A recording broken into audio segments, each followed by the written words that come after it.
வரைக்கும் இதனுடைய அஸ்திவாரம் இருக்கு. அப்ப எவ்வளவு ஆழம் இருக்குன்னு பாரு. அங்க இருந்து அடுத்து ஒரு 3 பெருக்கி அதே ஒரு 12. அவ்வளவு இந்த சைஸுக்கு இந்த ஒரு ஆக்சுவலா இது காலனின்னு சொல்லுவோம், ஒரு குடும்பம். சரியா? இந்த வீட்டுக்குள்ள இந்த வீடு எவ்வளவு சைஸ் நம்ம பாக்குறோமோ அதே மாதிரி 4 மடங்கு ஆழம் வரைக்கும் அதனுடைய வீட்டோட அஸ்திவாரம் கீழே இருக்கு. அதுக்கு அந்த இடத்துல இருந்து அடுத்து ஒரு 3 மடங்கு பெருக்கிக்கோங்க. அவ்வளவு தூரத்துக்கு இந்த இடத்துல இதனுடைய காலனி இருக்கு. குறைஞ்ச ஒரு 5 லட்சம் கரையான்கள் இதுக்குள்ள இருக்கு. சரியா?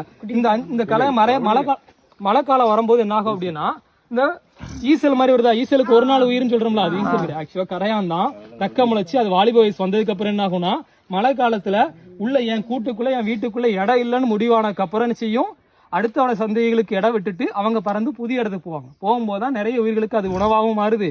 சில தப்பிச்சு இறக்க விழுந்ததுக்கு அப்புறம் அடுத்து ஒரு இடத்த தேடி பிடிச்சி அதுக்கான கூட கட்டுது. இந்த ஹைட்டுக்கு 4 மடங்கு ஆழம் வரைக்கும் இந்த வீட்டோட அஸ்திவாரம் இருக்கு. அதுல இருந்து ஒரு 3 மடங்கு வரைக்கும் அதனுடைய ஏரியா இருக்கு. அதனால அது வந்து காலனி சொல்ல, ஊர்ல காலனி வீடுன்னு சொல்ல முடியாது, தொகுப்பு வீடுன்னு சொல்லுவோம். அதே மாதிரி இந்த வீடுல இருக்கு. சரியா? இது ஒரு இயற்கையினுடைய காலநிலையை காட்டக்கூடிய ஒரு இடம். எதுக்கு இந்த மாதிரி மூடி இருக்குன்னு ஃபர்ஸ்ட் தமிழ்ல சொன்னேன். இது இருக்குன்னா உள்ள சன்லைட் போகணும், இன்னொன்னு காத்து போகணும். ஏன்னா அவ்வளவு ஆழம் வரைக்கும் போகணும் இல்லையா? இதனால் அது மாதிரி இதுல இருந்து பழைய காலத்துல கதை சொல்லுவாங்க. இந்த பக்கத்துல இது இருக்கு அப்படின்னா அந்த இடத்துல நீர் சத்து அதிகம் இருக்கணும். நீர் இருந்த இடத்துல மட்டும்தான், நீர் எங்க அதிகம் இருக்கோ அந்த இடத்துல தான் கரையான் புத்து கட்டும். இந்த மண் அவ்வளவு ஆரோக்கியமானது.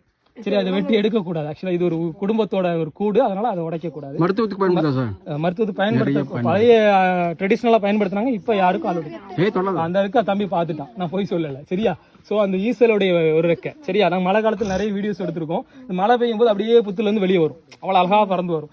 எப்போ அதுக்குன்னா, அதே மாதிரி ஒரு மழை பெய்யறத நீங்க நல்ல புத்த கவனிச்சுட்டே வந்தீங்கன்னா ஒரு விஷயம் தெரியும்.